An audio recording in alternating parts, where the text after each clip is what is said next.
Hello everyone and welcome to the new topic. और आज का जो टॉपिक है डिस्कशन के लिए हमारे वो है unusually cold and waiter winter. तो जैसा कि आप सभी देख सकते हैं इस साल जो ठंड है हमारे भारत में वो कहीं ना कहीं अक्रॉस द एंटायर इंडिया आप सभी को देखने को मिल सकता है। वेदर सर्दर्न स्टेट्स में आप बात कर लो या फिर वेस्टर्न स्टेट्स में महाराष्ट्र गुजरात जहाँ पे ज़्यादा इम्पैक्ट नहीं पड़ता था, इवन मध्य प्रदेश ऐसे सेंट्रल इंडियन रीजन्स में, साथ ही साथ नॉर्थ इंडिया और नॉर्थ वेस्ट इंडिया में तो स्नोफॉल तक और रेनफॉल कंसिस्टेंटली देखने को मिला है। तो आइए एग्जाम के पॉइंट ऑफ व्यू से जो भी इंपॉर्टेंट पॉइंट्स होगा और ज्योग्राफी के कुछ फिनोमिना वो हम यहाँ पे डिस्कस करते हैं और आपको लिए चलते हैं सीधा इस टॉपिक के डिस्कशन पे। Let's start. तो न्यूज़ में क्यों है, जैसा कि हमने देखा कि भारत में स्पेशली नॉर्थ इंडिया में, उत्तर भारत में जो विंटर है इस साल का 2021-22 का वो अनयूजुअली कोल्ड रहा है। कहीं ना कहीं ठंड कम ज़्यादा रहा है, साथ ही साथ अनयूजुअली लॉन्ग भी रहा है। तो लंबे समय तक, क्योंकि स्टिल हम ये लेक्चर रिकॉर्ड कर रहे हैं लास्ट ऑफ जैन, आज 28 जैन है, और स्टिल जो टेम्परेचर्स हैं वो कहीं ना कहीं डिक्लाइनिंग ट्रेंड पे ही हैं। और डेज जो है पर्टिकुलर में वो कोल्डर और चिलियर है नॉर्मल के कंपैरिजन में। जो नॉर्मल हुआ करता था उससे ज़्यादा ठंड है और कहीं ना कहीं कंपन है। चलिए अब नेक्स्ट आते हैं, कोल्डर की बात कर लेते हैं। तो कोल्डर दिसंबर 2021 से मैक्सिमम टेम्परेचर्स जो हैं नॉर्थ में, नॉर्थ वेस्ट में और सेंट्रल इंडिया रीजन्स में वो परसिस्टेंटली यानी कि लगातार कम हुए हैं, नॉर्मल से नीचे रहे हैं, resulting in cold day conditions. तो ये जो कोल्ड डे कंडीशंस है प्रीलिम्स में डायरेक्ट स्टेटमेंट बन सकता है कि कोल्ड डे कब कहेंगे। जैसा कि आपको ध्यान होगा तो हमने हीट वेव पढ़ा है कि हीट वेव कब होता है। तो हीट वेव के हिसाब से ही कोल्ड डे, IMD डिफाइन करता है कोल्ड डे तब जब मैक्सिमम टेम्परेचर जो है वो 16 डिग्री सेंटीग्रेड से नीचे हो। 16 डिग्री सेंटीग्रेड से नीचे अगर टेम्परेचर होता है तो फिर उसी को कहा जाता है कोल्ड डे, ऐसा IMD कहता है, 16 डिग्री सेल्सियस या उससे नीचे। और हीट वेव की बात कर ले तो हीट वेव जैसा कि आप सभी को पता होगा प्लेन्स के लिए एक अलग कैटेगराइज है और साथ ही साथ जो हिली रीजन्स है वहाँ के लिए एक अलग कैटेगराइज है। प्लेन्स में आप कह सकते हो 40 डिग्री सेल्सियस तक गर्मियों में तापमान सामान्य होता है, जबकि हिली रीजन्स में 35 डिग्री सेंटीग्रेड तक सामान्य होता है। लेकिन वहाँ से जब वो 5 to 6 डिग्री सेल्सियस दोनों ही जगहों पे, बीट प्लेन्स और हिली रीजियंस, तो फिर वो हीट वेव के कैटेगरी में आ जाता है। लेकिन जब वो टेम्परेचर 7 डिग्री सेल्सियस तक बढ़ जाए या उससे ज़्यादा तो फिर वहाँ वो सीवियर हीट वेव के कैटेगरी में आता है। तो ये IMD के डेफिनेशंस हीट वेव के लिए, सीवियर हीट वेव के लिए और कोल्ड डे, जैसा कि हमने देखा यहाँ पे 16 डिग्री टेम्परेचर है, आप बिल्कुल एग्जाम के पॉइंट ऑफ व्यू से ध्यान रखिएगा। चलिए नेक्स्ट आते हैं, अब वेटर की बात कर लेते हैं। कोल्डर, एक तो ठंड बढ़ा है, अब वेटर जैसा कि हमने देखा कि light to moderate intensity rainfall, हल्की फुल्की से लेकर के भारी भरकम तक बरसात देखने को मिली है अक्रॉस द एंटायर इंडिया, और ये विंटर्स के दौरान in neighbouring regions of north India, ज़्यादातर ये नॉर्थ इंडिया में देखने को मिला है। इस जनवरी ये जो रेन है वो कहीं ना कहीं पूरे भारत में, चाहे आप सेंट्रल की बात कर लो मध्य भारत में, चाहे आप नॉर्थ वेस्ट यानी कि जम्मू कश्मीर वाले रीजन में आप बात कर लो, नॉर्दर्न में बात कर लो पंजाब हरियाणा उत्तर प्रदेश, ईस्टर्न में आप बात कर लो वेस्ट बंगाल ओडिशा, या फिर आप नॉर्थ ईस्टर्न की बात कर लो, अक्रॉस एंटायर इंडिया आपको ये रेनफॉल कहीं ना कहीं देखने को मिलेगा। यानी कि 24 राज्य और यूनियन टेरिटरीज जो हैं वो रिसीव करे हैं रेनफॉल वैरिंग एक्सेस से लेकर के ज़्यादा तक इस महीने में। Next, less fog than normal, एक तो ठंड बढ़ा है, दूसरा वेटर है, तीसरा फॉग जो होना चाहिए था, जो कोहरा होता है वो कम हुआ है अपेक्षा नॉर्मल के। ठीक है, दिसंबर और जनवरी को माना जाता है कि डेंस फॉग नॉर्थ इंडिया में, उत्तर भारत में इन्हीं 2 महीनों में होता है।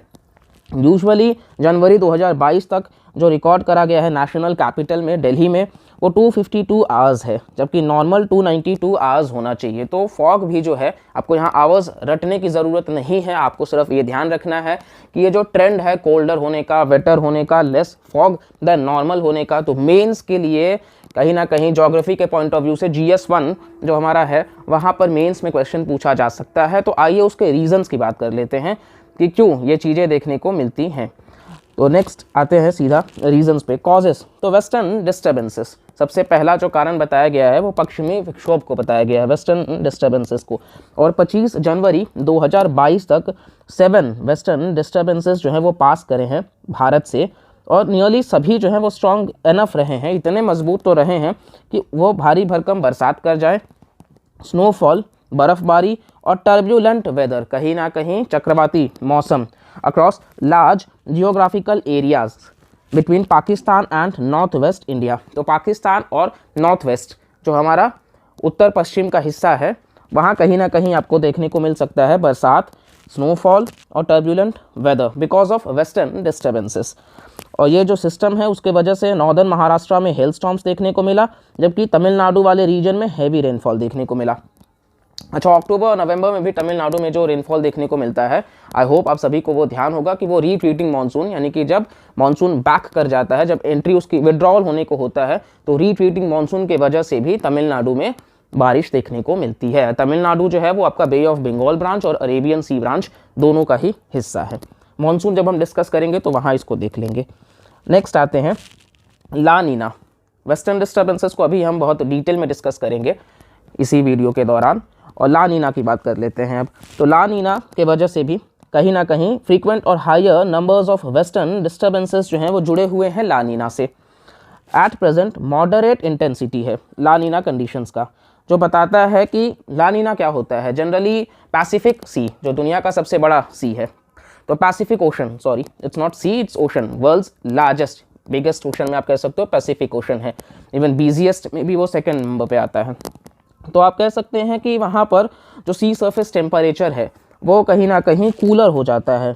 ला नीना में कूलर हो जाता है सी सरफेस टेम्परेचर नॉर्मल के कंपैरिजन में in the equatorial Pacific ocean, जबकि एल नीनो में ठीक इसका उल्टा होता है, वहाँ पे एबनॉर्मल वार्मर हो जाता है, टेम्परेचर्स जो हैं वो बढ़ जाते हैं पेरू वाले कोस्ट में, पेरूवियन कोस्ट में आप कह सकते हो।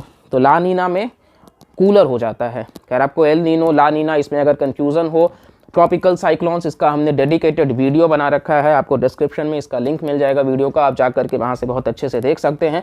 लेकिन अगर एक ब्रीफ में जिस्ट देना हो तो आपको बस ये ध्यान रखना है कि एल नीनो और ला नीना जो है, एल नीनो में वार्म होता है जबकि ला नीना में कोल्ड देखने को मिलता है।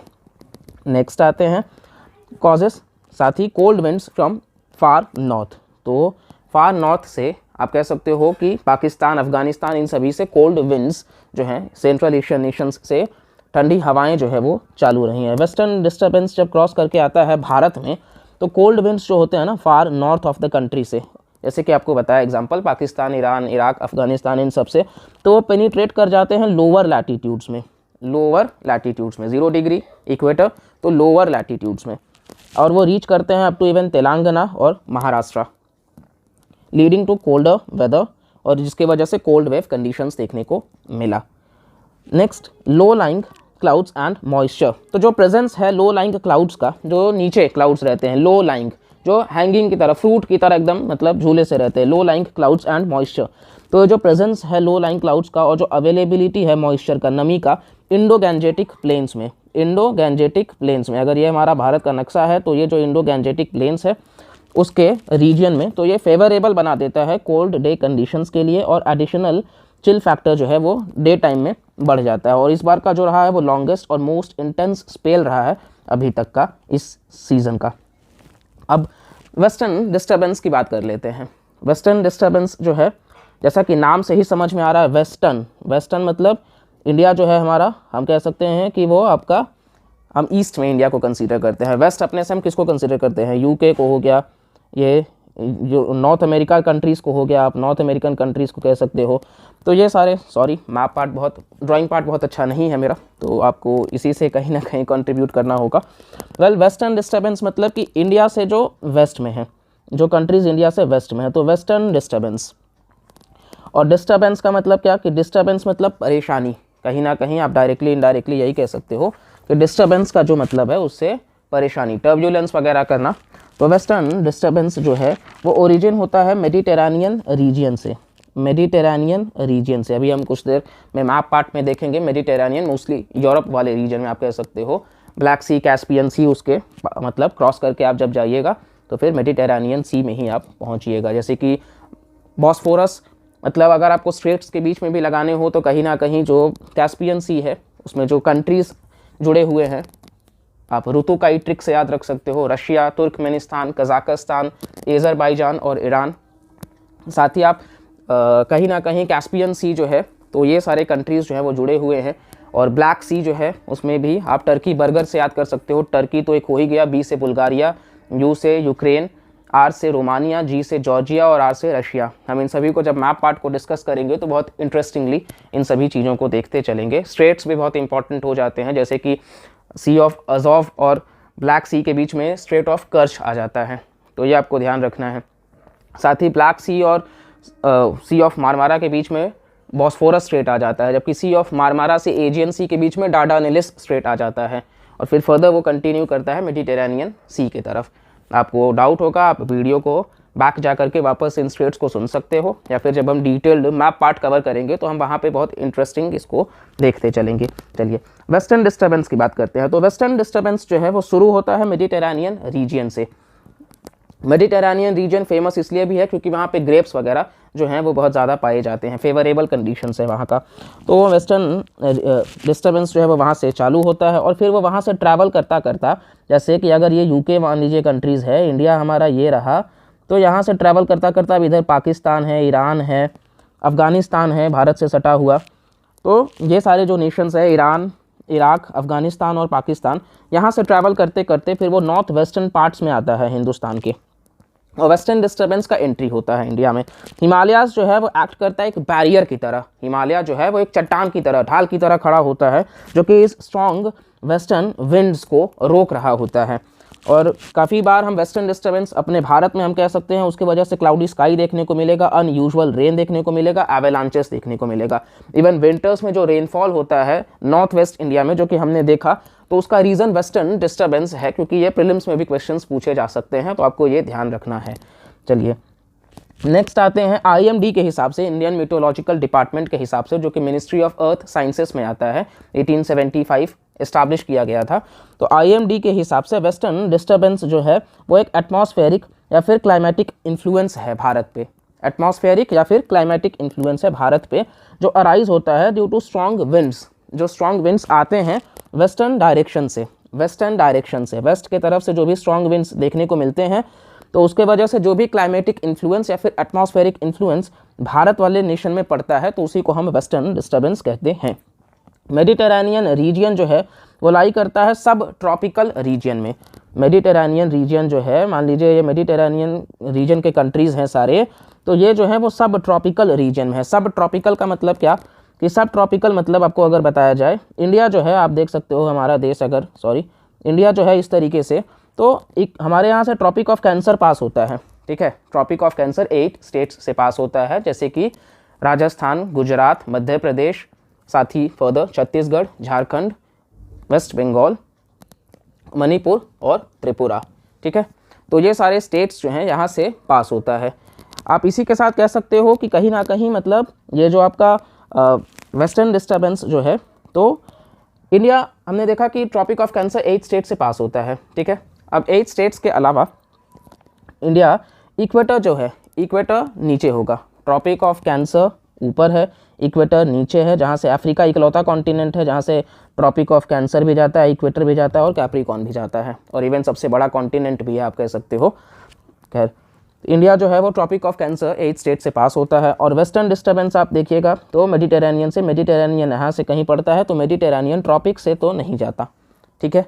ये तो क्लियर हो गया कि ट्रॉपिक से वो पास आउट नहीं होता, तो ऊपर होता है, और इस वजह से वो सब ट्रॉपिकल रीजन में है। वो कैसा है कि सब ट्रॉपिकल रीजन में है, इसी वजह से मेडिटेरेनियन सी जो है वो सब ट्रॉपिकल रीजन में है। 25 to 35 degree north and south latitudes.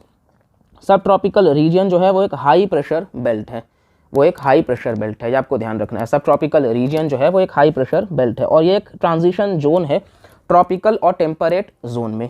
Tropical अगर ऊपर है और टेम्परेट अगर नीचे है, तो उसके बीच का जो सब ट्रॉपिकल जोन जो है वो ये रीजन पड़ता है, ठीक है।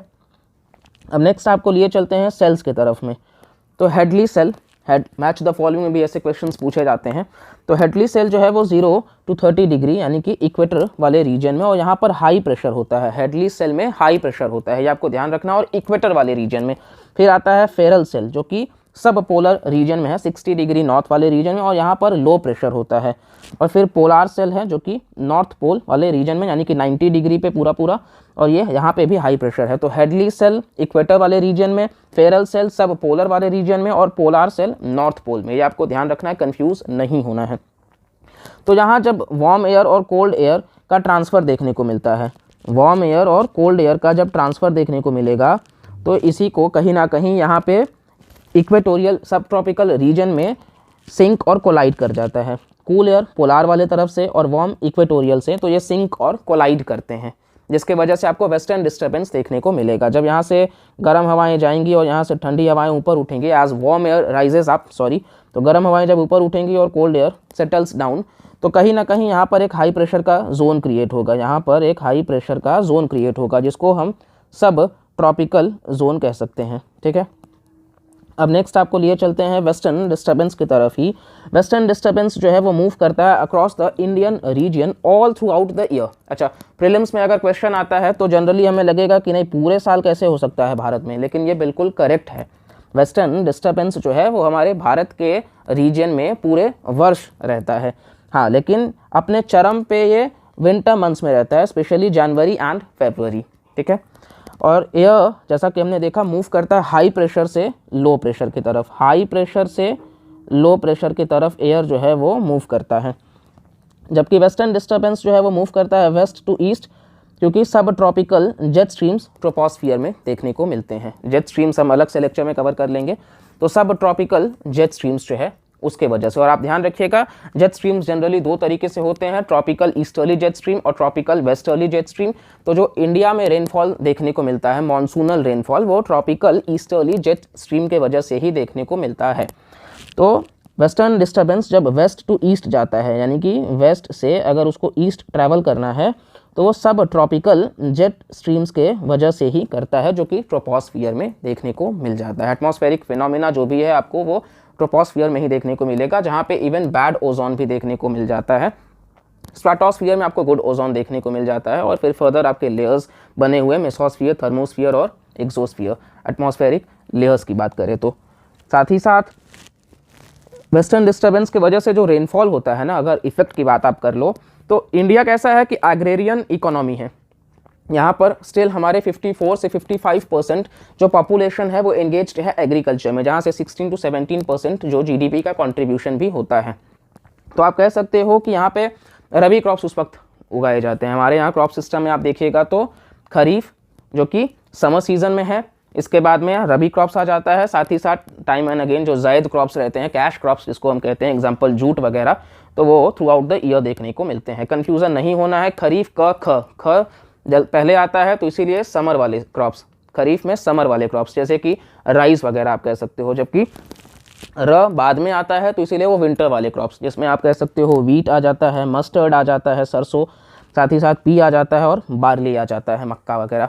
तो ये सारे जो हैं वो आपको रबी के क्रॉप्स में, तो अगर रेनफॉल जब होती है उस वक्त तो फार्मर्स के लिए बेनिफिशियल रहता है, क्योंकि इन क्रॉप्स को वो रेन जो है वो बेनिफिट कर जाता है। लेकिन एक्सेस हर चीज़ का नुकसानदायक होता है, तो अगर एक्सेस में रेनफॉल हो जाता है तो उसके वजह से हमने देखा कि फ्लड्स भी आ जाता है, एवेलांचेस देखने को मिल जाते हैं और तरह तरह के परेशानियां देखने को मिल जाती हैं। क्रॉप सिस्टम जो है वो हम अलग से एक लेक्चर लाएंगे जिसमें हम बहुत डिटेल में कवर कर लेंगे क्रॉप सिस्टम को। तो वेस्टर्न डिस्टर्बेंस आई होप आप लोगों को क्लियर हो गया होगा। वेस्टर्न डिस्टर्बेंस बहुत रॉकेट साइंस कुछ नहीं है समझने के लिए। वेस्टर्न के तरफ से और मतलब जो भी डिस्टर्बेंस क्रिएट किया जाता है उसको आप इस कैटेगरी में रख सकते हो। मेडिटेरेनियन से होते हुए, ब्लैक सी से होते हुए, कैस्पियन सी होते हुए भारत तक जो पहुंचते हैं उन्हीं पश्चिमी विक्षोभों को ये कहा जाता है।